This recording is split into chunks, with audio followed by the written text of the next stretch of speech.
Okay. I'm using my rotary gavel from when I was president.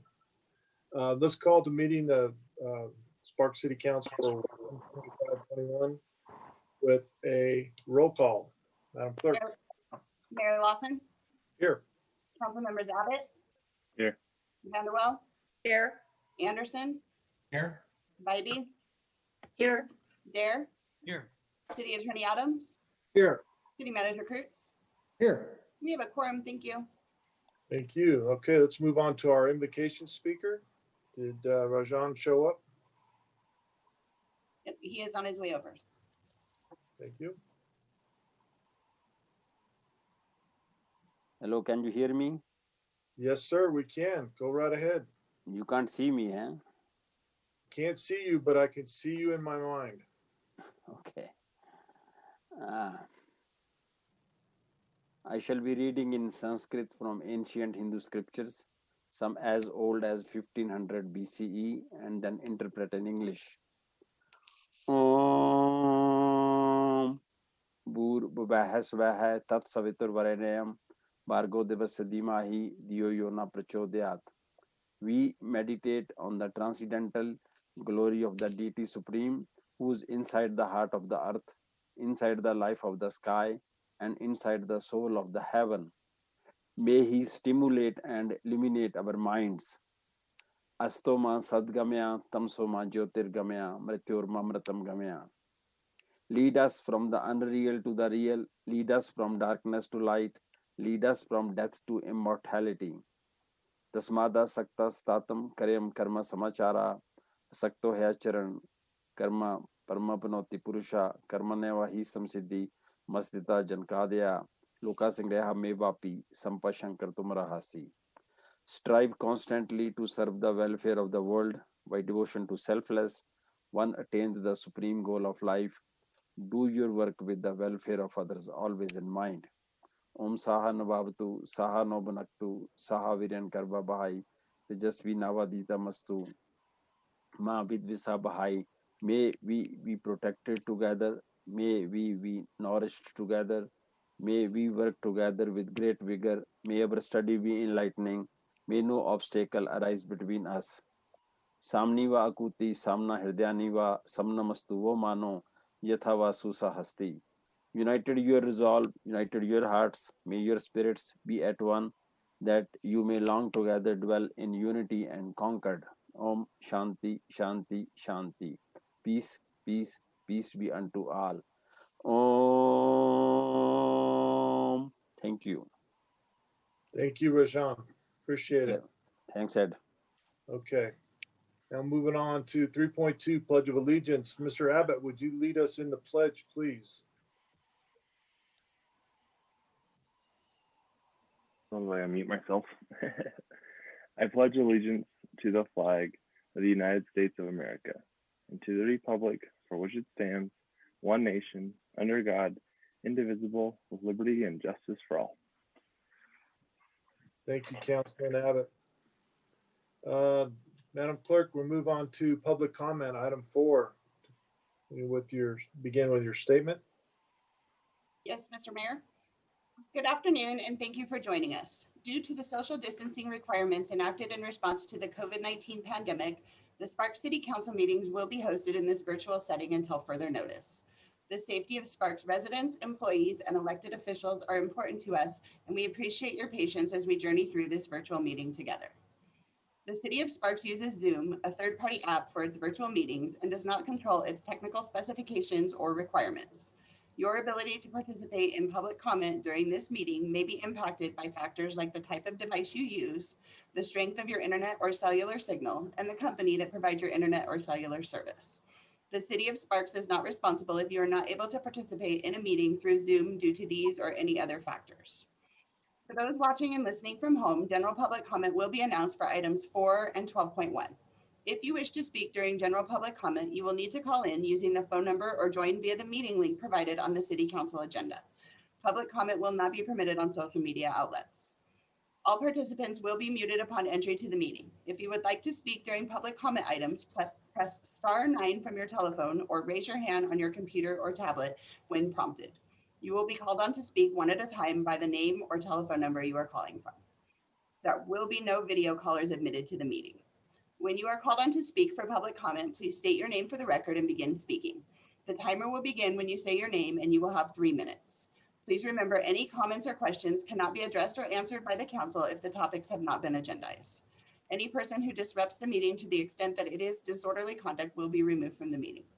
And at this time, if anybody would like to participate in public comment, please press *9 from your telephone or raise your hand. And it looks like we do have one, Mr. Mayor. Alexis Montreux, your line is open. Please state your name for the record and begin speaking.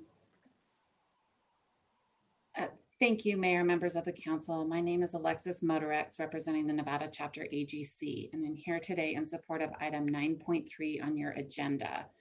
While we understand that construction noise can be disruptive, there are often circumstances which require construction activity outside of the restrictive hours currently in code. The current process of requesting a special use permit for every instance a contractor needs to work beyond the specified hours is costly in terms of both time and money. Having more flexibility will result in projects getting done more efficiently and safely. We look forward to working with your staff to find a fair solution that will be amenable to all parties involved. Thank you for your time. Thank you. Madam Clerk, any other public comment? I'm showing no additional public comment at this time, Mr. Mayor. Okay, then we're going to move on to item 5, approval of the agenda. Looking for a motion, additions, corrections, movements. Mr. Mayor, Ms. I move Vander, to approve the agenda. looking for a second. I'll second it. Second by Abbott. Any further discussion? Seeing none. All those in favor signify by saying aye. Aye. Aye. Opposed? Motion carries unanimously. Hey, looking for the approval of the minutes. 6.1, approval of the minutes for the Sparks City Council meeting for January 11th, 2021. Any additions, subtractions? Move to approve, Christopher Dare. Got a motion by Councilman Dare. Second by Councilman Anderson. Any further discussion? Seeing none, all those in favor signify by saying aye. Aye. Aye. Aye. Opposed? Motion carries unanimously. Item 6.2, consideration possible approval of the minutes for the concurrent meeting with the City of Sparks, City of Reno, and Washoe County for November 18th, 2020. Any additions, subtractions, or looking for a motion? Ms. Bybee. I move to approve the minutes of the concurrent meeting from November 18th, 2020. Thank you. Looking for a second? I'll second. Second by Councilwoman Vanderwell. Any further discussion? Seeing none, all those in favor signify by saying aye. Aye. Aye. Aye. Opposed? Motion carries unanimously. Okay, moving on. 7.1, announcements, presentations, recognition items, and items of special interest. Presentation by the Regional Transportation Commission, presentation of the development of the 2050 Regional Transportation Plan. And I see Miss Amy Cummings. Welcome. Thank you so much. Appreciate the opportunity to speak with you today about the 2050 Regional Transportation Plan. We were here with you at the beginning of 2020 to get some preliminary input before we really got started. And now we're here with some of the draft concepts to gather your input on the proposals. We hope to have a draft plan out for public comment within the next month. So as you may recall, this is a plan that defines the transportation network over the next 30 years. So it is a critical planning exercise for us here at RTC. We're required by the Federal the U.S. Department of Transportation to update this every 4 years. So this is a continuing, ongoing process, but we're excited to be nearing the completion of this 2050 plan. We hope to be complete here in the next couple of months. The guiding principles for the plan are that everything we do as an organization comes back to supporting safe and healthy communities, economic prosperity and innovation, sustainability, and to increase the travel choices that our residents have. We appreciate the participation of Sparks staff in developing the plan and getting us to where we are today. They participate in our agency working group, as well as our RTC Technical Advisory Committee. And again, we appreciate you taking the time to speak with us today. And we're looking forward to speaking with your planning commission as well at their next meeting. Safety is one of the key things that we're focusing on. Using NDOT data on crashes throughout our regional network, we've been able to really focus on where some of those safety hotspots are and to prioritize those in the recommendations. We also want to make sure that transportation is well coordinated with land use planning objectives of all of our partner entities. So that's why we've worked closely with Truckee Meadows Regional Planning Agency as well. Sustainability is an increasingly important issue for us here in the Truckee Meadows. We've been working closely with the state on their climate initiative and making sure that we're doing everything we can to provide alternative modes of transportation, as well as continuing to expand our electric bus program, such as the Lincoln Line buses that are operating on Prater Way, which are zero emission electric buses. We have a series of goals in the RTP in addition to what we've talked about already. Some of those are to be as efficient as we can with our operating systems and to provide regional connectivity. That's a theme that's particularly important for us as we look into the outer years of our plan, and to continue to focus on freight and goods movement. Those goals have translated into some of our evaluation criteria, which are outlined here: safety, traffic congestion, project readiness, and a host of other evaluation factors have gone into the preliminary rankings that you see here. And when I talk about the rankings, I mean the time periods. So we divide the plan into the first 5 years, which becomes the Regional Transportation Improvement Program, and then the second 5 years, 2026 to 2030, and that will, together, those become the 10-year capital improvement program for RTC. And then we have the remainder of the plan out to 2050. So we have a little bit less detail on things that are farther in the future. And things right here in the next 5 years, most of these projects are already in development, and you're very familiar with many of these. So we're really continuing the projects that were identified in our previous plans. So as you are all well aware, Sparks Boulevard and Pyramid Highway are two of the capacity projects currently in design that will be going into construction within the next few years, as well as Audi Boulevard, which doesn't add roadway capacity, but it does provide a lot of safety improvements and multimodal improvements. And we are hoping to get that out for construction next year. When we start looking a little bit farther out, we have the completion. You'll see Sparks Boulevard on 2 maps here. We're anticipating $40 million of construction in the first 5 years, and then it's going to roll over into 2026 for the second half of that construction. As well as here, you can see we are proposing to start the design work for the Pyramid 395 connector. The first phase of that project is what's about to go under construction from Queen Way to Golden View, but the next phase is going to be to start to look at that connection between Pyramid Highway and 395, as well as some other multimodal improvements in Sparks. We did hear when we were doing our Sparks Industrial Workshop that increased pedestrian connectivity is a high priority. So that's why you see an increase in focus for sidewalks in some of the industrial area. And then when we look out farther, and again, these projects are 10+ years in the future, we are wanting to continue to look at what our future roadway network should be in the long term. So there you see the Pyramid 395 connector. Many of you are familiar with our Eagle Canyon extension study, looking at that and one of the new projects in this RTP is the extension of Lemon Drive, which currently stops at Ramsey, but this would extend it over to Red Rock. So you do see a lot of new regional connectivity priorities in the northern part of the Truckee Meadows here. Of course, we're also looking at transit.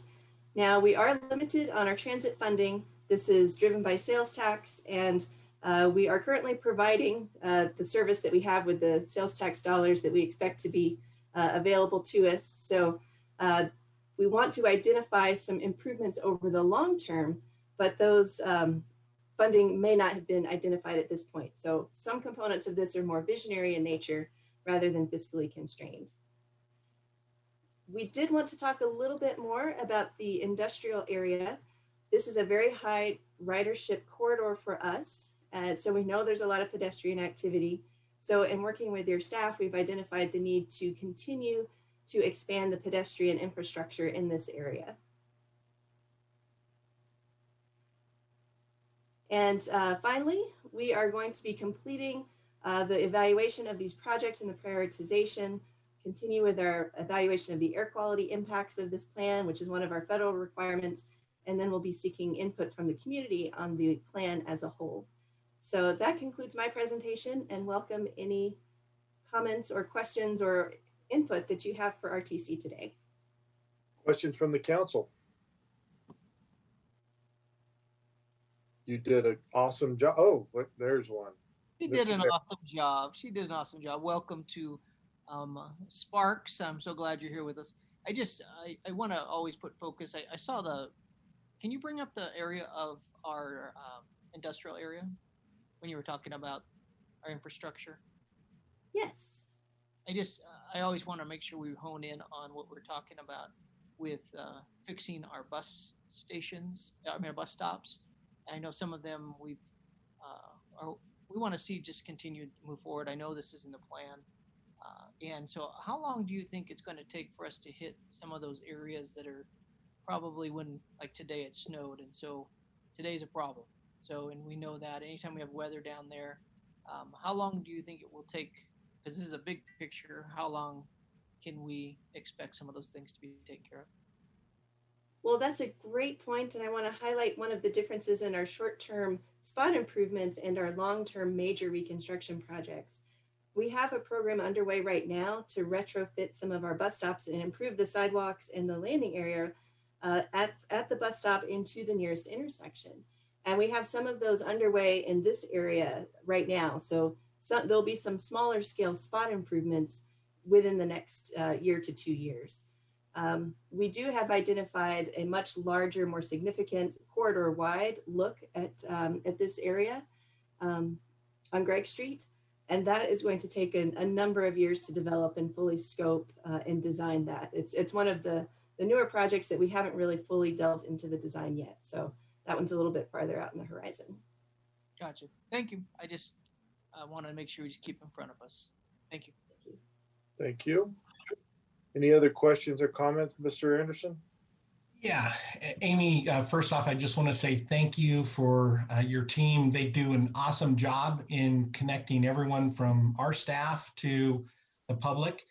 And all I hear from people are praises about how you guys are wanting to hear from them and actually take action on those things. So thank you very much for that. Did have a question kind of related to this in the sense of COVID and the way it's changing business. What have you guys seen? I haven't heard anything as far as ridership. How has that changed for you guys? That is a very important topic. And for this RTP, as I said, we update it every 4 years. So right now, we don't really know what those long-term impacts of COVID are going to be. This plan is actually assuming that we're going to bounce back, that ridership is down right now, vehicle miles of travel. Ridership is down about 30 to 40%, and vehicle miles of travel for cars are down about 10 to 15% right now. But we are expecting that to rebound once the vaccine is more fully rolled out and our economy is able to get back to normal. So in 2 years, when we start updating for the next iteration of this plan, we'll have more data. And if we do need to retool or refine some of these assumptions, we'll be able to do it with more information at that time. I understand. Thank you. Thank you. Okay. Any other questions from the council? All right. Thank you, Amy. Appreciate it. So much. Okay. Moving on, 7.2. Update on the cumulative fiscal impact of COVID-19 pandemic. Mr. Kronk. Good afternoon, Mayor Lawson and members of the City Council. For the record, I am Jeff Kronk, your Chief Financial Officer. And give me just a second here and I'll share my screen with you. There we go. Let's see if that's working. Are you guys able to see that okay? Yes, sir. Oh, very good. Okay, so my intent today is to keep my comments and my presentation fairly brief and certainly answer any questions you guys might have. This format hasn't really changed, but the numbers have. So, there's really not a whole lot of purpose to go into a lot of the line item detail, but I certainly wanted to get that in front of you today. So what we're talking about is the revenue that was lost to date, and really that's since the date when the pandemic started, and then kind of what we're projecting looking forward through through the current fiscal year, and then also highlight what our expenses are that we've incurred through December, which is what we're reporting to the state as usage for our CARES Act. So this first slide is just summarizing that our total revenue loss to date is just under $1.9 million on the items that I've documented. I'll show here in a second. And then the expenses incurred match what the CARES Act allocation was. And I'll share that with you. So our total impact is to be about $21 million. So for the revenues, again, you've seen this before, no change on where the revenues are being lost, which revenue sources, so to speak. What you'll notice here is that in those two columns, I've got a loss to date. And again, that's cumulative through really mostly December, with a couple of exceptions here that I'll get into here in a second, and then our projections. What you'll notice here is that there's two line items, or rows, I guess I should say, on C taxes, and then that's in our general fund, and then the gas taxes, which is accounted for in our road fund. Those are the only ones that haven't been really completed so far, because those both have significant data lags. And I only have data for both those points through October. So we're gonna give you better updates as we go forward through the normal budget cycle as we're preparing our fiscal 22 budget. We have a workshop slated for next month, and then of course next spring we're going to present next year's budget recommendations to you. So we're going to get a lot more data, but as it stands right now, the other items are pretty much baked in. We haven't seen any losses. Now that's not to say that something can't change and those numbers will change. That certainly could. But what we're really seeing is still the flexibility and the volatility, if you will, in C taxes and gas taxes. So moving right along off of the revenues, I wanted to highlight where we've incurred our expenses. So the $19.2 million, as I said, was our CARES Act allocation. And now we can kind of report what our final report is. I mean, these numbers might change slightly as we're still getting a few invoices and final reports in from some of our regional partners, so on and so forth. But I don't expect the needle to move dramatically. So for all intents and purposes, this is essentially my final report to you, and certainly what we're going to report to the state on our final report come February. So again, if you recall, I've been breaking this into two different buckets. One being the city expenses, which really is kind of totaled about 53% of our total $19.2 million allocation from CARES, and then the regional expenses, which has been about 47%. I'm not going to go into the line items. We've talked about those before. Again, no change on how we've been using those funds. It's just that the revenue or the expense documentation has been coming in and finalizing through the end of the month, so we can certainly report the final numbers there. And honestly, that's all I wanted to share with you. The last two slides are just more detail in case you're interested. So this is what you're looking at right here is the summary, and then if I just if you indulge me to be able to fast forward through the slides, you'll just see that these are detailed numbers. And those are certainly attached to the agenda today. So this is the detail of the expenses that are in that previous bucket that you see on the left, the city expenses. That's the detail. And then of course, the last slide I've got for you is the detail, a little bit more of a detail on the regional expenses, specifically showing who our regional partners were. So with that concludes my prepared remarks, but I'm certainly available to answer any questions you guys might have. Questions from the council? I can't see anyone, so there we go. Any questions? Jeff, we're just getting good at this. It's my privilege. Thank you, everybody. Thank you. All right, Mr. Kreutz, you have 7.3 and 7.4. Yes, I do, Mayor Lawson. For the record, Neil Kreutz, your city manager, here announcing vacancies. The first one is on the Parks and Recreation Commission. We have a vacancy for a partial term that will run through June 30th of 2022.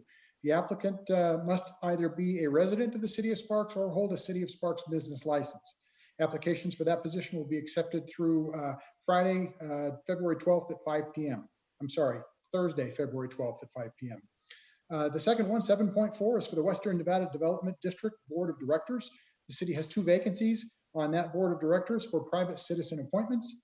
Applicants must be involved in business, industry, professions, or education. Both appointments are for 2-year terms that run through December 31st of 2022. Applications for those positions will be accepted through this Friday, the 29th at 5 p.m. Persons interested in applying for any of these or other committees within the city should fill out a community service application. The best way to get to that is through the city's website at www.cityofsparks.us/get-involved. Once you're there, click on volunteering for a Sparks board, commission, or committee, fill out the form and press submit. Thank you very much, Mayor Lawson. Okay, thank you. All right, moving on to consent items. Anyone wishing to pull a consent item? If not, I'm looking for a motion. Mr. Anderson. Move to approve consent items 8.1 through 8.3. Second. Second from Councilman Dare. Any further discussion? Seeing none, all those in favor signify by saying aye. Aye. Aye. Aye. Opposed? Motion carries unanimously. Thank you. Moving on, 9.1, presentation, discussion, and possible appointment to the Truckee River Fund Advisory Committee for the following pool of applicants listed in alphabetical order. James Smitherman. That's it.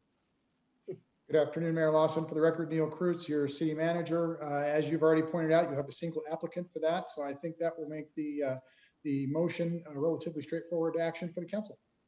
There you go. Looking for a motion. Mr. Abbott.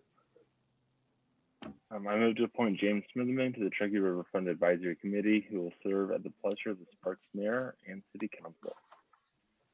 I'll Second second. Second by Councilwoman Vanderwell. Any further discussion? Ms. Spivey, discussion? No, just a comment. Mr. Smitherman has been a great liaison to the city of Sparks on all things water. So even though he's the only one, I think he's highly qualified. I appreciate the work that he's done in the region and for our city. Okay, thank you. Any further discussion, Mr. Dare? I would just echo that. He's served our place well. He recently retired off the Western Water, and we've worked with him pretty close. So I'm glad to see he's stepping in and that he gets to be a part of our team still. We definitely like it when we have qualified applicants. All right, any further discussion? All right, seeing none, all those in favor signify by saying aye. Aye. Aye. Opposed? Motion carries unanimously. Thank you. 9.2, consideration and possible ratification of amendment number 1 to the grant program contract AC 5684 between the City of Sparks and the Reno Housing Authority to modify the terms and conditions for the expenditure of CARES Act funds for residential rental assistance. And Miss Amy Jones is with us. And Armando. Yes, good afternoon, Mayor Lawson and members of the Sparks City Council. I am Armando Ornelas, and I am the Assistant Community Services Director. I am joined today by Amy Jones, who is the Executive Director for the Reno Housing Authority, who is going to present a summary of the program that's the subject of this agenda item. But first, I'm going to actually walk you through the action that's being requested today. So amendment number 1 modifies grant program AC 5684. This agreement was for the provision of $2 million in rental assistance from the CARES Act funds for tenants residing within the corporate limits of the City of Sparks. The City Council originally approved the contract on August 24th of last year. More specifically, this agenda item asks the City Council to ratify an action taken to amend that contract by the City Manager under the state of emergency that the city declared back on March 15th of 2020 related to the global outbreak of COVID-19. To be clear, the term of this contract has already ended, and so this is a retroactive request. Amendment number 1 was initiated in December after the Reno Housing Authority requested an extension of the deadline for the expenditure of funds in order to assist additional eligible households. You may recall that that was discussed during Ms. Jones' presentation back in December. And then secondly, informed the city that the RHA did not anticipate expending all of the $2 million provided by the city, even if granted additional time to expend the funds. So because time was of the essence, the city manager approved the amendment to the contract to modify its terms for the expenditure of funds provided to RHA. The changes included reducing the maximum amount of funds that the RHA could expend from $2 million to $1.408 million. But I want to note here that ultimately RHA expended less than this amount, as Ms. Jones will report. And then secondly, extended the date for the expenditure of funds by RHA from December 11th to December 30th. So that was really the critical change with this contract, was to give them those extra 19 days to approve additional assistance to households that had already applied, and then extended the date for RHA to notify the city of unexpended funds from December 15th to December 29th. The city manager approved amendment number 1 to AC 5684 for the following reasons, which I will now take a minute to state on the record. The terms and conditions of amendment number 1 were reviewed by staff and deemed acceptable. Amendment number 1 enabled the provision of services needed by the community due to the COVID-19 pandemic. The use of CARES Act funds is appropriate to pay for those costs. The contract was a necessary expenditure due to the public health emergency. The costs were not accounted for in the city's fiscal year 20 or fiscal year 21 budgets. The costs were incurred during the period between March 1 and December 30th of last year. The use of CARES Act funds were not to offset a revenue shortfall caused by the COVID-19 pandemic. So staff is recommending that the City Council ratify the city manager's approval of amendment number 1 to AC 5684. That concludes my portion of the presentation, but Amy Jones is now going to provide a summary of that completed program. Good afternoon, Mayor Lawson and members of the council. Amy Jones, Executive Director for the Reno Housing Authority. I think, let me see if I can share my screen. Can you guys see that? Yes. Okay, perfect. So let me just get to the top. So I have a few graphs here and some figures for you. So the first graph here is just a summary of all of the applications that we received, and it breaks it apart by zip code where we were receiving those applications from, and a breakdown of the number from each of those zip code areas. For the CDBG program, we have a graph here just showing employment status, and this was also similar to the CARES Act funding, but the majority of people that we were serving were unemployment at the time of their application. I'm sorry, yes, unemployed at the time of their application. This here is a graph also, or figures for the CDBG program. And so when it says total clients served, there were a total of 68 households assisted, and this is the total number of people in the household that were assisted. And then we break it down by those that are under 18. So of those 68 households, there were 57 children, and then a breakdown of age 18 to 64. And then of those households, we had 2 that were over the age of 65. So with the CDBG funds, we were able to help 68 families, and we were able to expend $402,622. Average payment for the CDBG funds was $5,921. And if you recall, we were able to pay backwards any arrears or forward for a 3-month period for that program. For the CARES Act money, we served a total of 206 households, and this is just a breakdown of where their income limits fell. The CARES Act money had a requirement that the applicants had to be at or below 120% of the area median income. The majority of families that we served, as you can see here, 50% is that 7%. So 50% AMI or below were 7% of the households, and then 40% or below, that was 89% of the family. So you can see there that the majority of people we were helping were at that very low income range.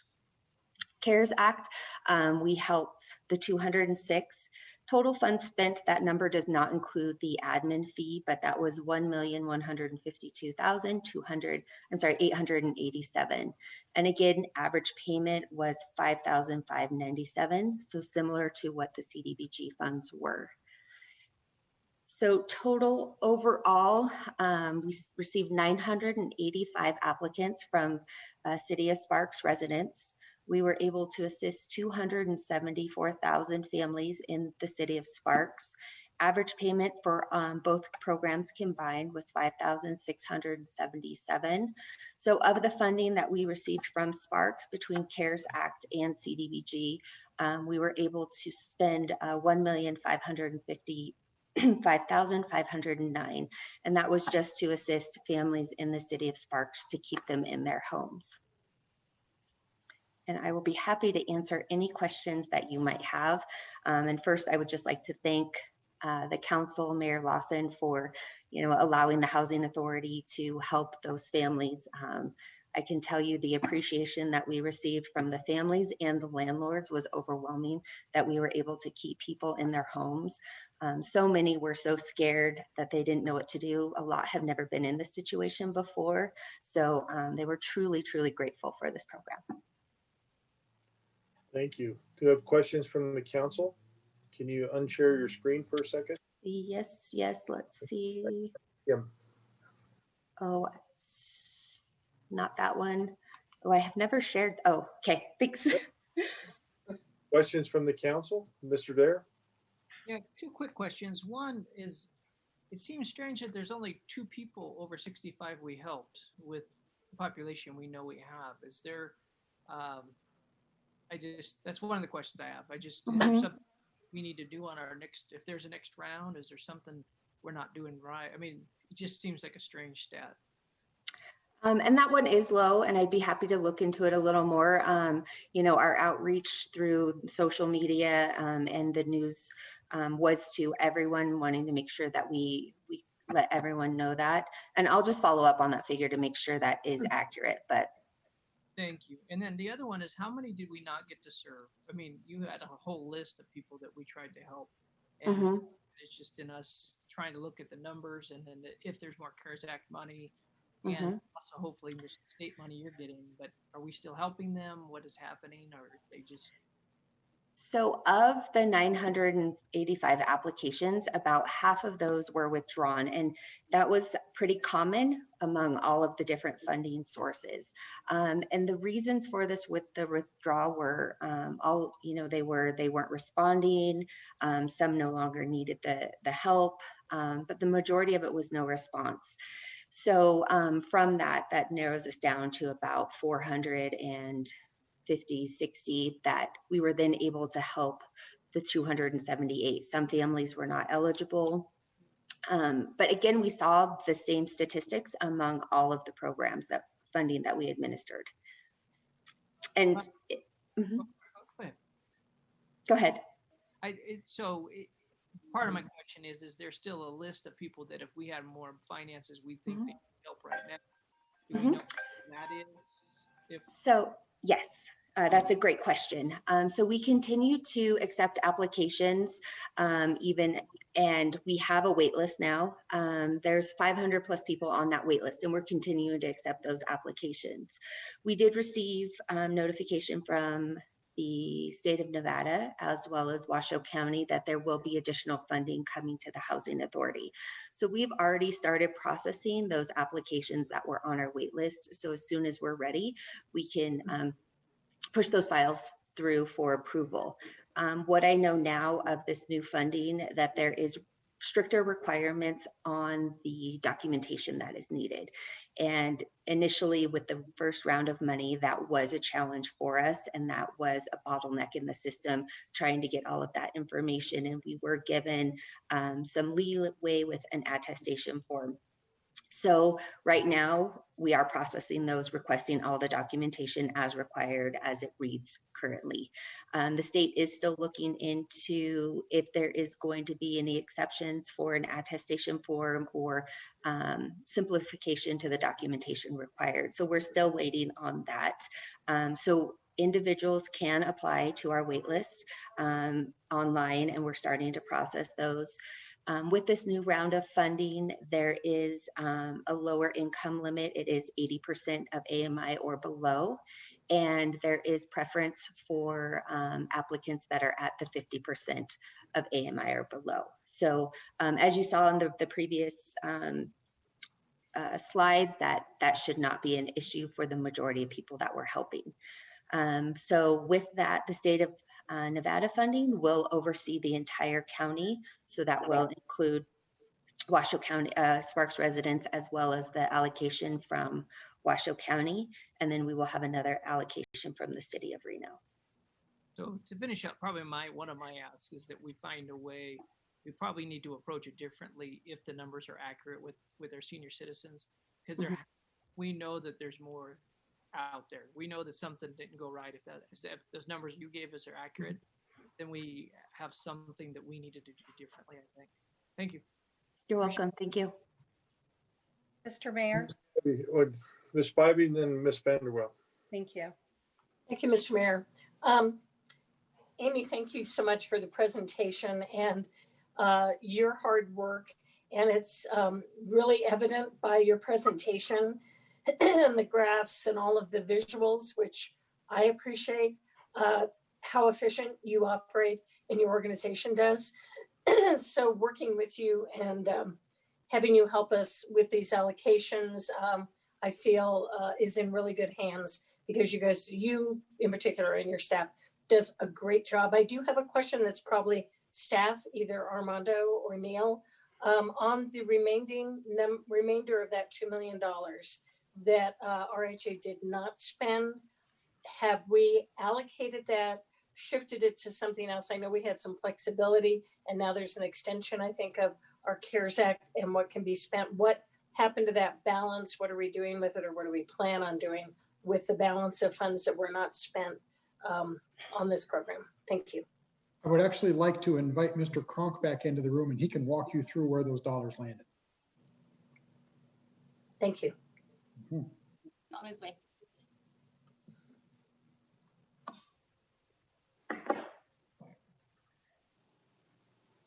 Hello again. This is Jeff Crum. I'm not sure I heard the question, other than is it just the difference between the $2 million budget that we had for Reno housing and then what we finally was spent out of there? What's the difference, and where's that going? Exactly, because obviously there was money that came back. Have we already allocated that, or do we plan to? And what exactly where did we allocate? What, $600,000? Yes, and that was reflected on the presentation that I just shared with you before, amongst all those detail lines. But essentially what we did is we reallocated it to public safety. In any of those line items, there were some overages and underages, if you will. So as those wash out amongst each other, the swing account, if I can call it that, amongst looking at all those different line items, the swing line item was the public safety payroll line. That's the line where we get all our flexibility. And so we're offsetting. It all comes out, the same at the end of the day. It's still $19.2 million. So at the end of the day, it's just a matter of what gets funded out of our general fund versus what gets funded, out of our special grants and donations fund. So, and actually, just to kind of put a period on that point, is that we're going to bring to you sometime in the spring, after we give our final report to the state, we're going to bring a budget augmentation to you sometime probably in March or April, that will show completely where everything is accounted for, and we'll cross all the T's and dot all the I's and make sure that the state budget folks are happy. But at the end of the day, that's the swing, is that it's all the overages and underages are going to get flow through the public safety payroll. Okay, thank you. Appreciate the clarification. Thanks, Jeff. All right, Ms. Vanderwell. Thank you, Mr. Mayor. Ms. Jones, thank you very much. And please extend our thanks to your staff that worked so hard during this time. I have two questions. First question is, what were the reasons for the withdrawal of applications? The reasons for withdrawal were Typically, the most common was not supplying documentation. And so with that, there was, they had to provide documentation from their landlord of the lease and also that they were past due in arrears. And then the documentation to support their income and to support that COVID related loss. And so that was the main reason, whether we only received partial or they didn't respond at all.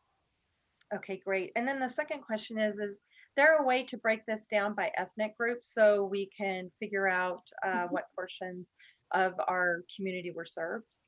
Yes, I can get that information for you.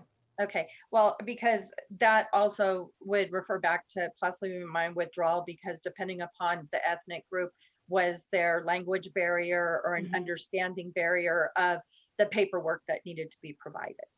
Yes. Okay, I will get that for you. You're welcome.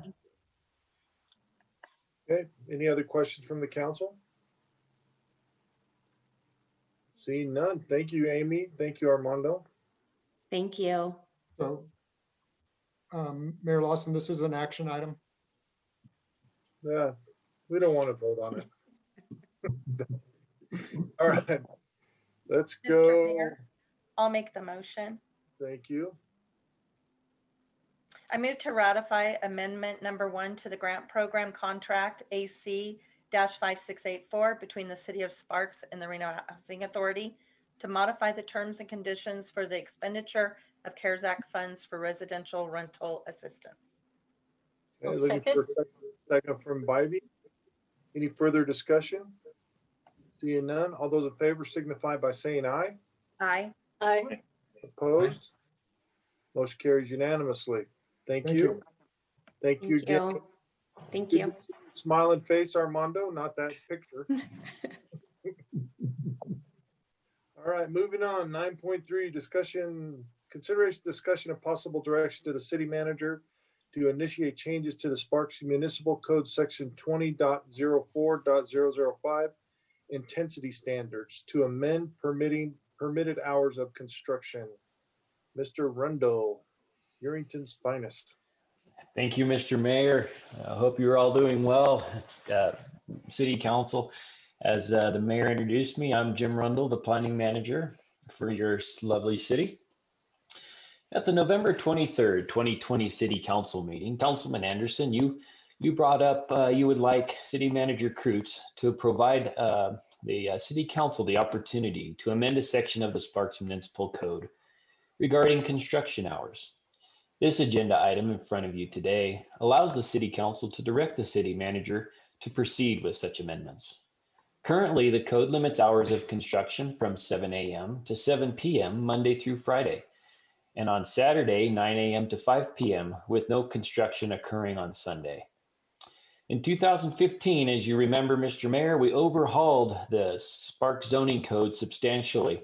Amongst those changes, we codified construction hours into the Sparks Municipal Code. Prior to 2015, construction hours were regulated through entitlements, special use permits, site plan reviews at the time, plan developments, all just simply had those hours of construction I just listed identified in the entitlement. So we didn't need them in the code. By putting them in the code, we no longer had to remember to put them on entitlements. So I want to make sure the City Council understands that modification to the construction hour regulations in the Title 20 would not affect plan developments. And most of the northern part of the City of Sparks is governed by handbooks, which we know is essentially custom zoning for those developments, and they don't utilize the Title 20. And if you'll indulge me, Mr. Mayor, I'm going to share my screen with a map of what I just described.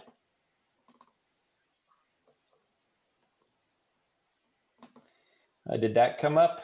Did the map come up? Yep.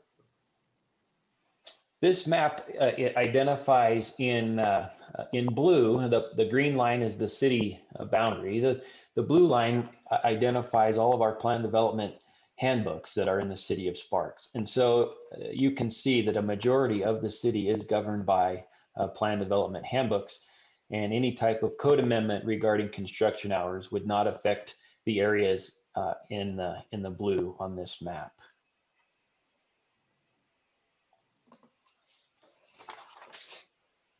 And should the City Council direct the city manager to initiate these amendments to construction hours in our municipal code. Staff would go back, we'd draft changes, we'd obtain input from stakeholders. We'd take that forward and propose them to the Planning Commission for their consideration. And then we would bring that back to the Sparks City Council with the Planning Commission's recommendation on what to do with the hours of construction in the city of Sparks. And Mr. Mayor, that concludes my presentation, and I'm available for questions. Questions from the council? Mr. Anderson. Yeah, I want to thank Mr. Rundle and Mr. Kreutz for allowing this to come forward here. Really what it is industry is just looking for a little more flexibility in their construction hours. And I mean, that's one of the things that we've always been here in Sparks, is trying to be as cooperative as we can with businesses where we can. So it's not to say that we can completely disregard hours of construction, but possibly taking a new look at things, since it has been 20 years since we've done so. So with that being said, I'm in support of it, and hope the rest of you are as well. Questions? Yeah, Mr. Dare, followed by Ms. Bybee. Yeah, I like the idea that we could bring it close to have a conversation and make sure we're just balancing out and having a fresh look at it too. And so I saw Charlene's hand up, but I can make a motion when you're ready. Let's get some more questions first. Ms. Bybee. Thank you, Mr. Mayor. I do have a couple of questions, Jim. As we're looking, obviously the map indicates how many planned developments we have. And so any amendments to the construction hours would not affect those current planned development handbooks.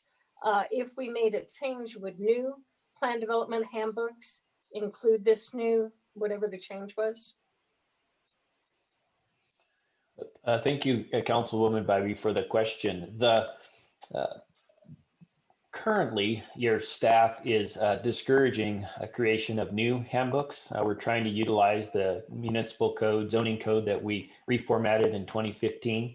We believe it's much more efficient and effective, and it is a living document. And so if a handbook gets created and it doesn't move forward 5 years, they're not coming back requesting amendment, because the current municipal code, as you guys direct, continues to evolve and stay modern. So in the case that there was a need for a new plan development handbook, and we couldn't identify another way to move forward under the current zoning, we would probably identify a section in that new handbook that says, regarding construction hours, revert to Sparks Municipal Code, so that it would always maintain what we're doing in the municipal code.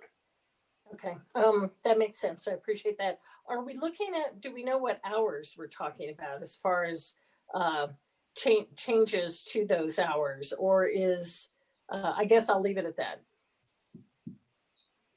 Well, of course, this is the opportunity to have staff go off and research what would be best for, in our opinion, and ultimately the opinions of your constituents, to identify what they think is a good route moving forward. But at this time, we really haven't spent any time, because you haven't directed the city manager to have us go do that. So we haven't done a lot of work on that. We have done a number of, in trying to work with the development community, we've done a number of temporary use permits. In public comment to begin this city council meeting, it was identified we do special use permits. We do not do special use permits. We utilize the temporary use permit process. And we have, in terms of when we believe public safety can be promoted, we have allowed for construction to begin earlier, sometimes 6 a.m. But we have not necessarily discussed what would go into this particular code amendment. Okay, thank you for that. And I guess also you mentioned temporary use permits. So currently, and I guess the easiest example would be concrete. You know, when you're doing asphalt or concrete, and you're in temperatures that are not conducive to doing so, and the need to start earlier in the day or do things later. Those right now are temporary use permits that companies have had to come in and submit, and I understand they pay a fee for that. But then I also look at what the staff time, which that's what the fee is for. But if we made any changes and it was in our code, instead of tying up staff time for temporary use permits, would save time and streamline for our staff as well as for the construction industry, having to run over and get permits every time they knew they needed a slight change in those hours. So I do appreciate that. I also understand 20 years is a long time. So re-looking at it, and that people understand too, this isn't an amendment and no amendments are being made today. This motion today is simply to request that the city manager direct staff to move forward with the industry, with the community, and come back to us and the planning commission with any changes, correct? Yeah, that is correct. And the planning commission, we would include them because it's an amendment to the zoning code. And so they would, ultimately, we would provide a recommendation to them, as Councilwoman Vanderwell knows very well, and then they would make that recommendation to the Sparks City Council. Okay, I appreciate that. Thank you. And thank you for answering my questions. Mr. Cruz, you had a comment? Yes, I have a concern here about the appearance of being disingenuous. I'm concerned that as we go out and start having these conversations with largely the development and construction community, that there's going to be an expectation that any changes that are made would apply anywhere within the city of Sparks. And with the vast majority of our development occurring inside planned developments where this work would not apply, I'm afraid we might be setting ourselves up for disappointment when if we go through and do this and bring back changes to Title 20, that then we can't use in Kylie North, and we can't use in Pioneer Meadows, and we can't use at Miramonte. And that then, the industry is going to look at us and say, well, then what did you waste all our time for in these meetings where we came up with these new hours? So I want to raise that so that you guys can consider it, because we know that we can't get into each one of these handbooks and do a broad sweeping change that state law doesn't allow that each one in concept does constitute its own zoning code. So I just kind of want to try and balance expectations here. And I'm not trying to dissuade you from asking us to do the work. We will absolutely take your direction. And if that's it, we'll do the work. I just don't want to set our organization up for being accused of being disingenuous when in the area where we are seeing the growth, most of that is in planned developments. It's Mr. Anderson, go ahead. Yeah, Neil, thank you very much for pointing that out. And I think if we're not careful, it could come through that way. And just so you know, I have engaged with industry already to make sure that they're perfectly clear as to the fact that this isn't going to impact the vast majority of the construction that's currently going on in the city because of the handbooks that are already in existence. Okay. So it was even with that knowledge that they were very interested in pursuing this. Okay, thank you. Mr. Dare? Yeah, I'd also say the one thing that, especially because we're moving forward, not doing more handbooks and anticipating growth and different things, I still see the wisdom. Do you want me to make the motion, or I saw another hand up? Well, let me just put my 2 cents worth in here. It hasn't been 20 years. It's only been 5-6 years since we revisited this code. And we spent several years on that from around 2012 to 2015, basically going through line by line, figuring out where we could be more efficient. And quite frankly, in my 10 years of this, I've had one instance where the construction hours needed to be expanded. Now, if there's more instances than that I'm not aware of that constitutes a problem, I'm just wondering if we're fixing a problem that doesn't exist. And that's my concern in this whole thing is, when I get the concrete, and that was the one example when they were pouring concrete in downtown Sparks, the heat out, they needed to have the decks poured and out of there by 10 o'clock in the morning. So they started, I believe we let them start at 5 in the morning instead of 7. So I'm just curious if we're solving a problem that really doesn't exist. And I'm too worried about the perception that, well, you guys passed this, but it doesn't work in my planned unit development. And now I want to plan, I want to be under the new ordinances. And does that create more consternation and work for staff too in the end? But I too am willing to look at it, but at the same time, I want to make sure it's a real problem that we're fixing. I actually would even agree. I think looking at it, I don't see a harm in it. I think as we walk forward, especially again, we have changed over the years of how we are doing handbooks and different things. And so I really don't see a problem in looking at it. I don't know what changes should be. I don't even want to speculate what that could look like because I want the staff. I think that's what we're asking staff to do. Is well, I think so. Here's the question is then how much time do you want staff to put into it? Do you want them to engage the development community to have those meetings like we normally do when we do an ordinance change? We spend hundreds of hours of staff time. And once again, I'm going to go back to, is it something that is a real problem that can't be fixed with a temporary use permit? So it's up to the council. You guys get to vote. I'm just putting my 2 cents worth in. I hear you. For me, I'll make the motion. We'll see where it goes, and then we'll see what we want. But I think it'd be worth a conversation. And how much staff time? I don't know. I mean, I know everything has its own timing. I mean, yes, I think it's good if our development community is asking for us to look at it. I think it's wise to potentially do that. But again, expectation-wise, it's not that any of them are dictating to us what we're doing, that we're taking a look at it and seeing what we're doing. So for me, I see wisdom in at least having a conversation. I'm not into wasting staff time. I get exactly what you're saying. But I'll make the motion. I do see, I'd like a conversation about it. I move to direct the city manager to initiate changes to Sparks Municipal Code section 20.04.005 intensity standards to amend permitted hours of construction. And then I'll just do that and then I'll have a discussion afterwards. Okay, so we're looking for a second. A second by Councilman Anderson. Yes, All sir. right. Any further discussion? Mr. Abbott? Yeah, this is probably for you, Mr. Rundle. On the, I'm going to probably say the wrong word, the special use permit or to allow us to work outside of the hours, where were, besides downtown, where were people applying for those at?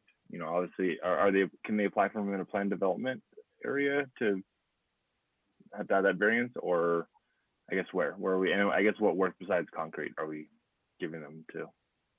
The temporary use permit is what we call it. That's what it's outlined in the code. And that's so that it doesn't get confused with a conditional use permit. And it's not a public discretion. It's simply a staff, it's up to staff discretion. And to Mayor Lawson's point, we added that in the I think it was 2015 code, so that when we had those issues, we had a mechanism that we could get outside of the typical 7 to 7. Monday through Friday. We have utilized the temporary use permit in plan developments if they provide us, if the language in the handbook says that we have that ability. And if it's silent, we also identify if it's silent that we do have that ability. So we did use it for the school, the middle school, I believe it's Sky Ranch, when the construction of that, it allowed them to reduce the number of trucks being on the road and get the school done quicker, so that the concrete trucks weren't out there when kids were there. And so we utilized it. Again, the number one thing we look at is public safety. And so that was an example in Kylie North that we could use the public safety stance to allow them to work outside the normal hours. Another thing that we had going for us in the Kylie Ranch temporary use exemption for construction hours is there was no residential in proximity to the project. So one of our concerns is obviously those hours can be disturbing with construction activity and bothering people that are trying to sleep. And so that was another issue that was that was another opportunity. It was not an issue at that location.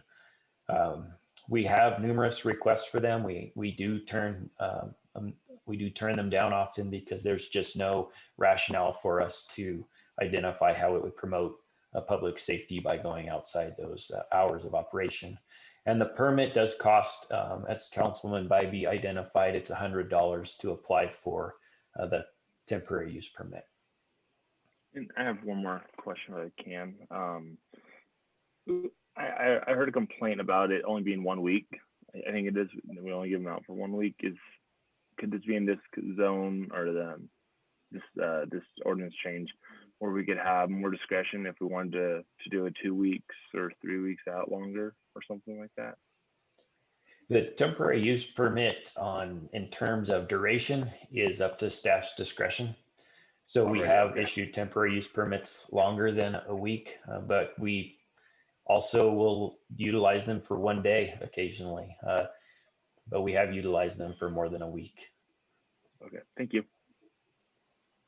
Other questions, comments, Ms. Bybee? Yes, thank you, Mr. Mayor. The question I have, can we put, I understand the concerns that the mayor and the city manager are expressing. I also understand, kind of looking at the other side of it, can we put a condition on the motion to limit the time? I don't want the staff going out and spending hundreds and hundreds of hours. That's not productive to me. And actually, one of my questions was how many places in Sparks could we actually use this when you looked at the map of how many planned developments? So how many locations would it be beneficial even to the industry of having those extended hours? And I'm sure there's some. I'm sure that there are some, or they wouldn't still be in the conversation, especially after, I know Councilman Anderson has worked with them, but can we put, is it reasonable to put some type of limit on the amount of staff time we're willing to invest in coming up with what possible changes or amendments we would want to make to this? I'll defer to Mr. Kreutz. I would offer a suggestion that perhaps what we as your staff could do would be to go out and meet with the various industry groups from AGC to the Builders Association to the commercial realtors and try and catch the industry as a whole in a round of meetings, and then come back and report to you what we learn in those meetings and see what, if anything, you want to do going forward based on what we hear. That would certainly be a way. There would be an investment of staff time to go out and host those and meet and summarize and bring data back, and then you can direct us further. Okay, I'm comfortable with that, but that would mean an amended motion from Councilman Dare. So are you willing to make that amendment, Councilman Dare? Yeah, because I would almost say it would seem we're kind of saying the same thing different. That's what you just said is what I was expecting them to do in a sense anyways, to go gather this information and bring it back. So if it's on a more limited scope, that's fine. That's what I'm looking for. I'm looking for a conversation. Mr. Anderson, are you willing to amend your second? I am, but I guess I'm a little confused because I still think that we're giving it to the city manager. I mean, he's the one that's initiating the process. He's the one that's going to be overseeing it. And I feel confident as well that he will have a good idea whether or not it's worth the city and industry and the community's time to spend there. So if we want to move it or amend the motion, I'm good with that as well. So, and just from my standpoint, and correct me if I'm wrong, but the way the motion was designed, was stated in is that it was to bring it to fruition, which includes public meetings and noticing and getting all the same people and have multiple meetings and getting everybody in the same room so that when it comes back, we have a completed code for the council to vote on.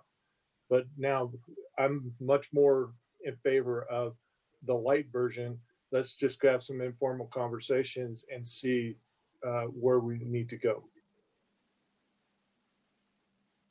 I understand the difference in that. And I'm okay. To me, I like stepping forward and having the conversation if that's something we're more comfortable with at this point. But I do think that there are going to be, I don't think we'd be talking about this if there was no areas at all that's affected and if it seemed like it all just flowed well. I think if everything was flowing well, we wouldn't be sitting here. So I think there's definitely something to talk about. But if that is a more comfortable walk forward, I'm game for that. Okay, Ms. Spivey? Mr. Mayor, I would agree with you as I'm looking at the motion, the alternatives again. We're not taking action on an amendment today. We all understand that. But it's actually looking at directing the city manager to initiate amendments. And I don't think that's more time. That's a bigger process than what the city manager has proposed and what the amendment to this motion is. And I'm more comfortable with that than actually moving down the road that we know we will have amendments. I think the first step that the city manager has requested, I agree with going forward with that at this time. And we'll see what comes back from that. And if it makes sense to move further down with more time involved, I'm comfortable with that and I would support the motion. Mr. Mayor? Yes, Ms. Vanderwell. Can we put a time constraint on this, as if they're going to go out and start, if staff's going to start some initial conversations as to when it's going to come back, so it just doesn't linger on for a couple of months? And I'll direct that to Mr. Kreutz. Thank you. I would actually ask you to give me a little bit of leeway and accept my commitment to get this done as quickly as possible. But in as much as we are still in the time of COVID and scheduling meetings is a challenge, I don't want to try and meet an artificial deadline, but just my commitment to you that we will get back to you just as quickly as we can get the conversations had. Okay, great. Well, I'll follow up to that. Is there any way that you can do a roundtable with all the stakeholders versus trying to do a one-on-one meeting with each individual? That is something that I will work on with staff. I get concerned about large group meetings on Zoom and trying to get everybody the opportunity to speak. So that's going to be a bit of a challenge here. How do we do that? And how do we share information? But we will work on it. Okay, thank you. There. I agree with Neil. Manager Kreutz. I think these guys they work in a time manner and they work forward. So I appreciate Councilwoman Vanderwell's urgency to want to move forward, but I do know we're in the middle of what we're doing, and so I'm very much trust our staff to be rolling forward and find the best way to do it. So, but with that said, I definitely will amend what I said. We have a second, and I'll be done. Okay, so we have a motion and a second. Do we have any further discussion? Seeing none, are you clear on the motion, Manager Kreutz? Yes, sir, I am. Okay. With that, then, all those in favor signify by saying aye. Aye. Aye. Opposed? Motion carries unanimously. Thank you. Thank you. All right, 9.4, consideration, discussion of possible approval of the consulting agreement AC 5729 with Stantec Consulting Services, Inc. in the design of an alarm system upgrade at the Truckee Meadows Water Reclamation Facility in the amount of $55,000, with Spark share being $20,400 and 48 cents. Mr. Drinkwater, you are up. Good afternoon, Mr. Mayor, members of council. Michael Drinkwater, your treatment plant manager, standing in for Paul Shapiro, who could not be here today. But I am before you with the request to approve a consulting agreement, as the mayor just said, with Stantec Consulting to upgrade the alarm system at Tumwater. We have an alarm system that does a number of functions, some of which are life safety, such as the general evacuation alarm or air quality alarms, but many of them are process related, such as high reactor levels, high flow levels, low flow levels in the various and sundry reactors we have out here. The original alarm system was installed over 35 years ago. It's been upgraded a couple of times and patched together, but it is at the end of its life. It's no longer functional for us. In 2019, we had Stantec do an analysis to see what options we had available. They produced a report. We're now looking for permission to go to the detailed design for the replacement of the alarm system. Stantec is a firm that has experience in this area, and it would the improvements will bring the system up to the current industry standard. For example, our existing alarm system is auditory only. Alarm systems now are both auditory as well as the high intensity flashing lights. So we would upgrade in that sense, as well as bring the computer system up so it integrates with our control system. As the mayor said, the total agreement is for $55,800. When prorated between the two cities, the Spark share is $20,400 and 48 cents. And with that, I'm happy to answer any questions you may have. Questions from the council? Mr. Dare. My main question just has to do with some of the other securities. Like, does this also protect, and we have a lot of crazy world going on between cyber things of any of that fashion with anything, or is it mainly just for if one of our things go down? It's internal, sir. It's not, we have a fairly robust computer system that protects us from intrusion, hacking, and so on, but this is not that system. This is just so if like what happened that one time when we had a whole area go down, it would tell us immediately. Yes, sir. Okay, thank you. Just want to make. Other questions from the council? All right, seeing none, I'm looking for a motion. Mr. Mayor, I'm prepared to make a motion. Please. I move to approve the consulting agreement AC-5729 with Stantec Consulting Services Incorporated for the design of the alarm system upgrade at the Truckee Meadows Water Reclamation Facility, Tum Wharf, in the amount of $55,800 and the City of Sparks share being $20,448. Okay, second by Ms. Spivey. I'll second that. Thank you. Any discussion? Seeing none, please signify by saying aye. Aye. Aye. Aye. Opposed? All right, motion carries unanimously. Thank you. 9.5. We're going to move 9.5. Consideration, discussion, and possible approval of resolution number 3369, amending resolution number 3341, management, professional, and technical employee resolution effective February 21st, 2021. Ms. Allison, you're up. Good afternoon, Mayor Lawson and City Council. For the record, I'm Allison McCormick, your Assistant City Manager for Management Services. I am here today seeking your approval of Resolution 3369. That would amend the resolution that governs management, professional, and technical employees, or the MPT resolution. The MPT resolution governs a wide range of professional employees, such as accountants, chemists, engineers, planners, and analysts of all kinds. If approved, this resolution would make two key changes. It would first remove the Human Resources Director from the list of pay ranges that is attached to the resolution as an appendix. The Human Resources Director is now an executive position that is governed by an individual employment agreement. So this is essentially a cleanup item, removing someone from this resolution who is no longer covered by it. The second and more substantive change is changing the pay available to employees who act as department heads in the long term. Currently, such employees that are covered by this resolution are entitled to a 10% base salary increase or the minimum of the department head's salary range. This resolution, if approved, would keep that initial increase and allow additional increases as follows. If the person was acting as the department head for 180 days or more, so essentially 6 months or more, they could receive up to a 5% increase. And then if the person was in that acting department head role for a year or more, they would be entitled, well, not entitled, they could receive, subject to city manager approval, up to 5% additional increase. With those increases, this proposed resolution is clear that the person's salary cannot exceed the maximum of the department head range, so it must stay in the range for the role in which the person is acting. And upon returning to the employee's regular position, the employee's salary would be reduced to within the range for their normal position if they were not ultimately promoted.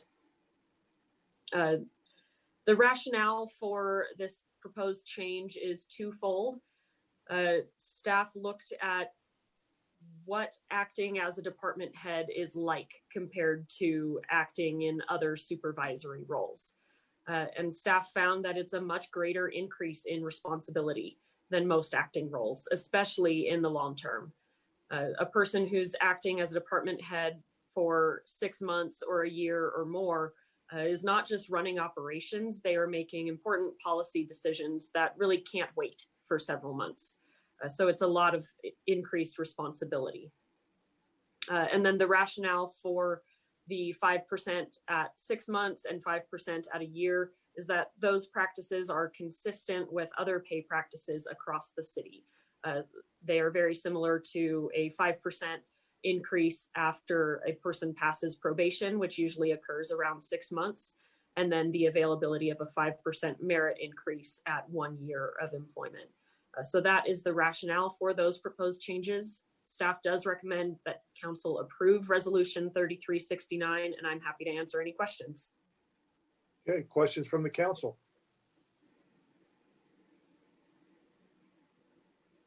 Okay, seeing none, we're looking for a motion. Excuse me. I move to approve resolution number 3369, amending resolution 3341, the management, professional, and technical employee resolution effective February 1st, 2021.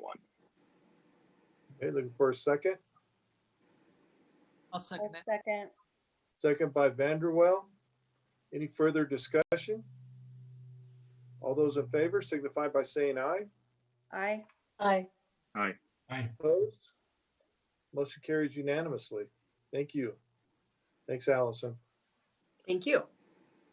9.6. I don't know if I'm going to read all of this. This is who wrote that? You can blame me for that, Mr. Mayor. The lawyer came back out on you. The consideration, discussion, and possible ratification of the Fifth Amendment and Extension Agreement AC 5661 for services between WellCare Services LLC, City of Sparks, City of Reno, Washoe County, and Washoe County Health District. And I'm going to leave it at that, and you can carry on. Fair enough. Thank you. Again, for the record, I'm your Assistant City Manager, Allison McCormick. In March of 2020, the city manager declared a local state of emergency related to the global outbreak of COVID-19. And on March 28th, 2020, the city manager signed an agreement between the City of Sparks, City of Reno, Washoe County, and WellCare Services Reno, LLC, for WellCare to provide 43 beds for indigent folks in our community who needed isolation or quarantine facilities. Council ratified that initial agreement on April 13th of 2020. And the agreement has since been amended and extended several times. The original agreement only went through June of 2020. Obviously, we all know that the pandemic has continued and those services have continued to be necessary.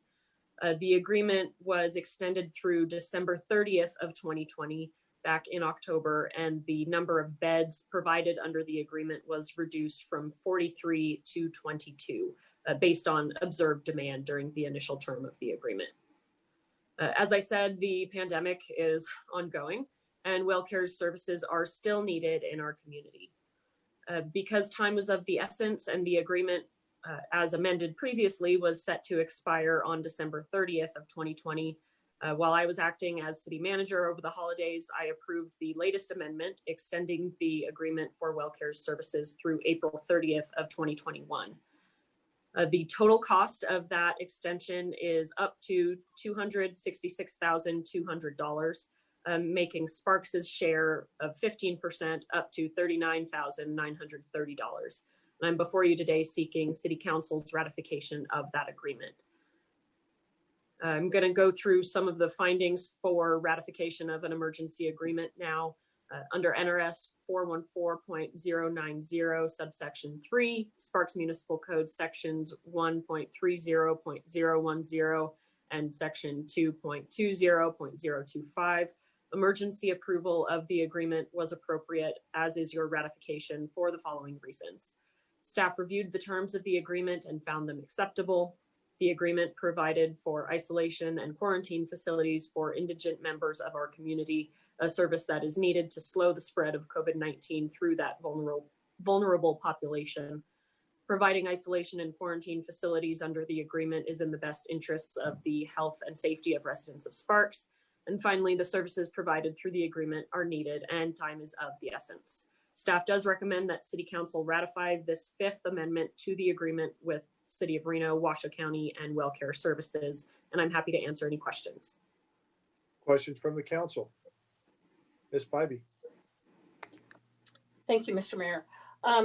So Allison, the $266,000 in this with our 39,000 is simply the cost for this extension, correct? Which is from December 30th through April?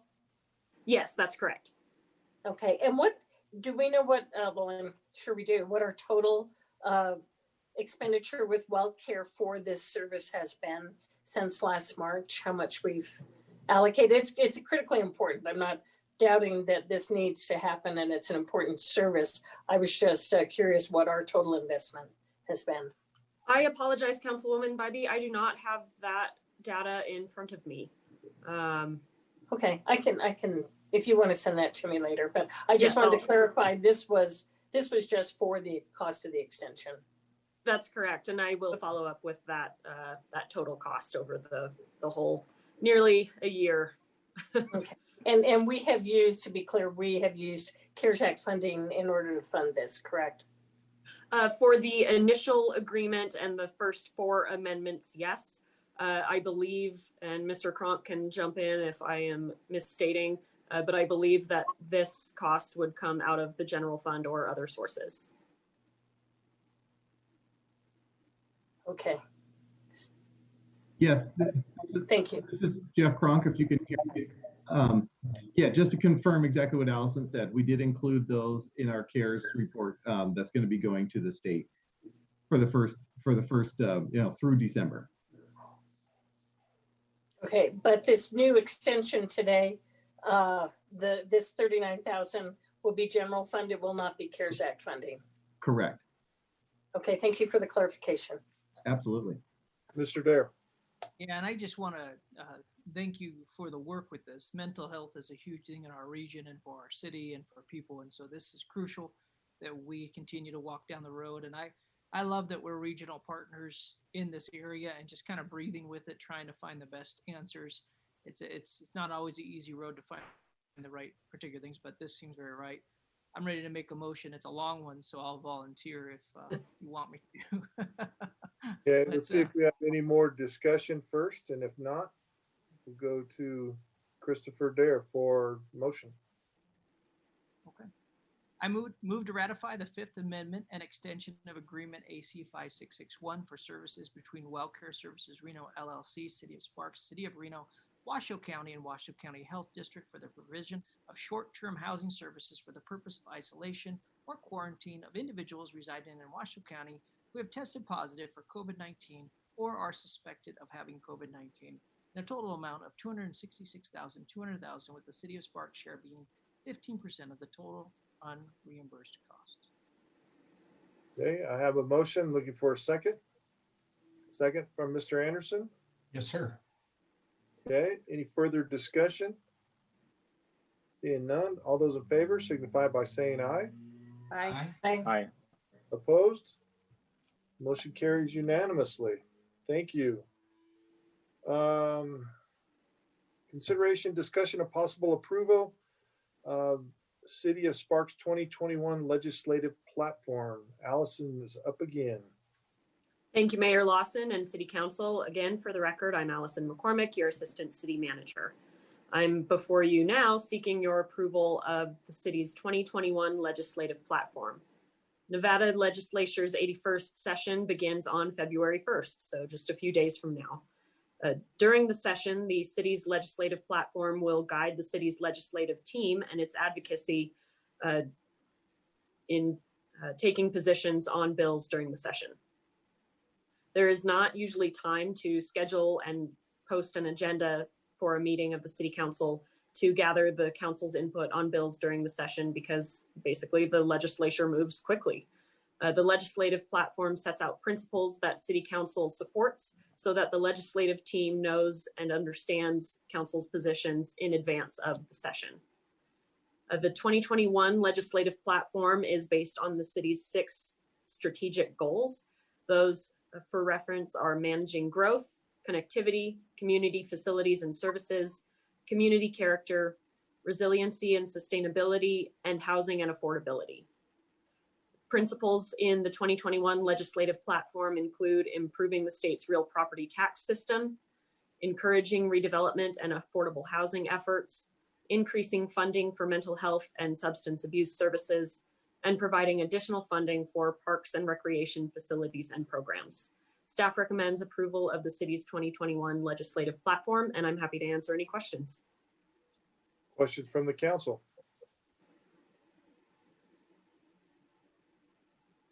Okay.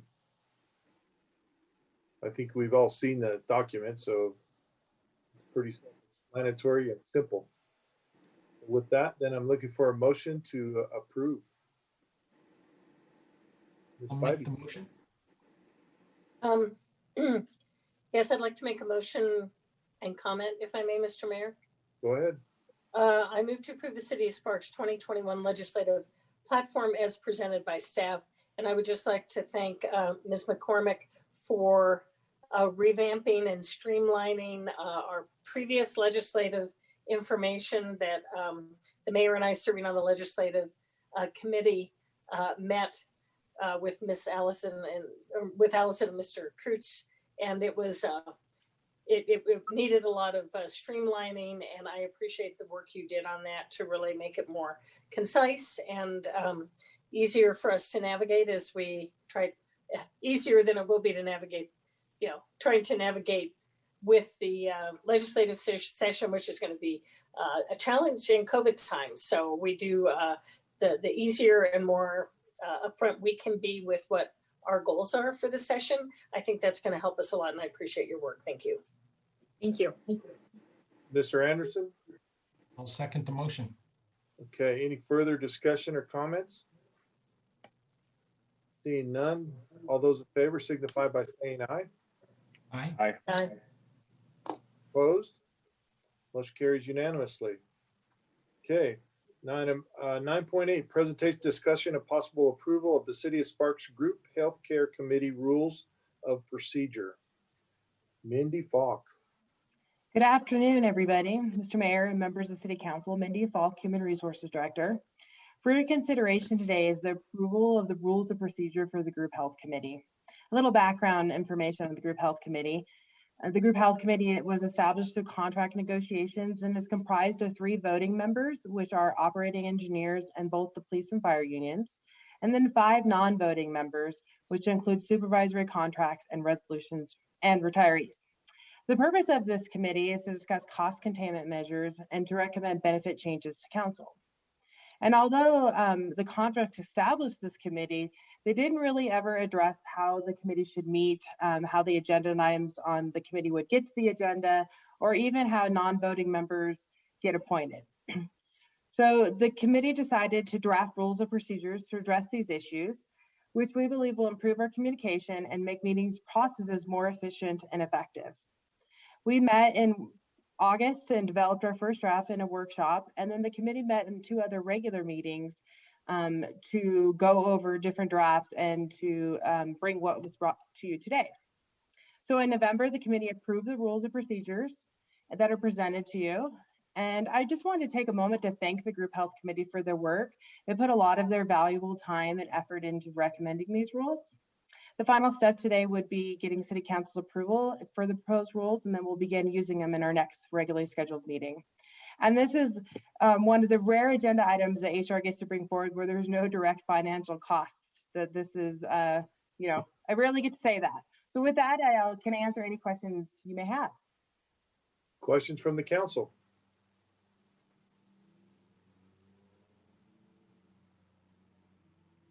None, huh? Okay, well, with that, then I'm looking for a motion. Mr. Mayor, I'll make a motion. I move to approve the City of Sparks Group Healthcare Committee Rules of Procedure effective January 25th, 2021. Mr. Abbott? I'll second it. Thank you. Any further discussion, comments? Seeing none, all those in favor signify by saying aye. Aye. Aye. Opposed? Motion carries unanimously. All right. Move on down. Public hearing and action items, we have none. Planning and zoning public hearing and action items, we have none. Move to item 12, comments from the public. Madam Clerk, do we have any public comment? If anybody would like to participate in public comment at this time, please press *9 from your telephone or raise your hand on your Zoom app.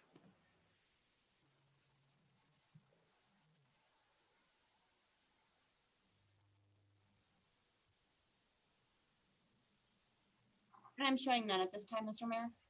Okay. Comments from the mayor, city council, and city manager. Mr. Dare. Have a nice day. Stay warm. Had to say something. I knew, I was waiting. Ms. Vanderwell, did you have something? Yes, Mr. Mayor, I'd like to ask if we can possibly forward a resolution onto the state of Nevada in support of the State Infrastructure Bank. I've been active in this and seen national webinars, and I realized that the Infrastructure Bank was established in the state of Nevada in 2017, and that it has been an ongoing thing federally for about 20 or 25 years. And it has always been a partisan issue, but now with HR 7231, which is the Infrastructure Bank of America Act for 2020, they are now going to establish a bank like the Federal Home Loan Bank, in which they can go out to investors to invest. So they will do bonds like they do with mortgage-backed securities and things like that. So it will help to fund infrastructure more quickly. And I asked Mr. Kreutz to research that and put that in your council update so that we're all as educated on the subject as Ms. Vanderwell is.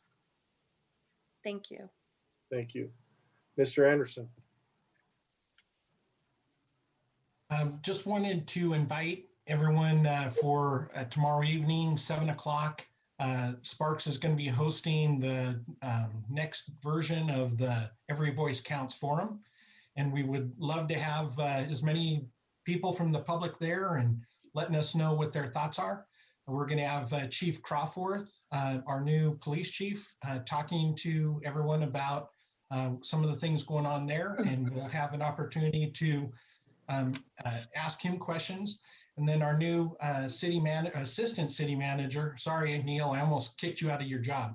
Assistant City Manager Allison McCormick will also be there talking about the formation of the Diversity Commission or Council, whatever it ends up being. Okay. Any other comments from council? Mr. Manager. I think I might have misheard, but what time did you say that meeting was tomorrow, Paul? The Every Voice Counts? You know what? I think I did say the wrong time. It starts at 6 o'clock. It's actually going to be through the City of Sparks. You can log in to Facebook and join us that way, Facebook Live. And we would love to have you there. But yes, it is 6 o'clock tomorrow evening. Thank you. Okay. Any comments from the manager? From the mayor? You know what? Thank goodness we're doing a good job, you guys. You're doing an awesome job out there. And I want to thank you. I got an awesome compliment today from one of our developers who said that he's been working through getting this project approved. And he was so happy with the way he was treated with the City of Sparks and all the employees, that we are truly out there trying to find a way to say yes and looking at solution-oriented conversations instead of adversarial. And he's singing our praises, and that's the best kind of advertising we can get. And, I want to thank Mr. Kreutz for continuing that on, and plus the staff, you know, obviously that they're the ones that implement that stuff. They make it happen. And I want to tell you from the bottom of my heart, I'm glad that you've been listening to me for 10 years, because that's so important, that way we interact with our community. So with that, we will adjourn. Don't go anywhere. Don't go anywhere. Okay. I am calling to order the Sparks Redevelopment Agency meeting of Monday, January 25th, 2021, with a roll call, Madam Clerk. Chairperson Bybee? Here. Agency members Abbott? Here. Vanderwell? Here. Anderson? Here. Lawson? Here. Bear? Here. Chief Legal Officer Adams, Here. Chief Administrative Officer Cruz. Here. We have a quorum. Thank you. Thank you, Madam Clerk. We will move to item 3, public comment. Do we have public comment, Madam Clerk? If anybody would like to participate in public comment, please press *9 from your telephone or raise your hand using the Zoom function. And we'll give them just a moment, Madam Chair. Thank you.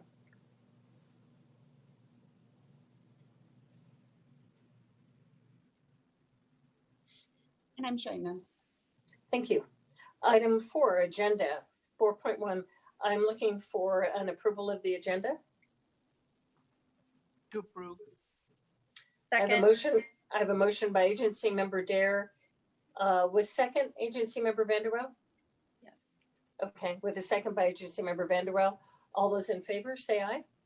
Aye. Aye. Opposed? Motion carries unanimously. Item 5.1, minutes, consideration, discussion, and possible approval of the minutes of the Sparks Redevelopment Agency meeting of December 14th, 2020. Do I have corrections, additions, or a motion to approve? Move to approve, Anderson. I have a motion approved by agency member Anderson. Do I see a second? Second, Abbott. Second by agency member Abbott. All those in favor, say aye. Aye. Aye. Aye. Opposed? Motion carries unanimously. Item 6.1, consideration and possible acceptance of the report of the claims and bills approved for payment and appropriation transfers for the period of November 19th, 2020 through January 6th, 2021. Looking for a motion? Move to approve. Motion by agency member Vanderwell. Do I have a second? Second. I have a second by agency member Dare. All those in favor, say aye. Aye. Aye. Opposed? Motion carries unanimously. Item 7.1, comments from the public. Do we have comments from the public, Madam Clerk? If anybody would like to participate in public comment at this time, please press *9 from your telephone or choose the raise your hand function on your Zoom app.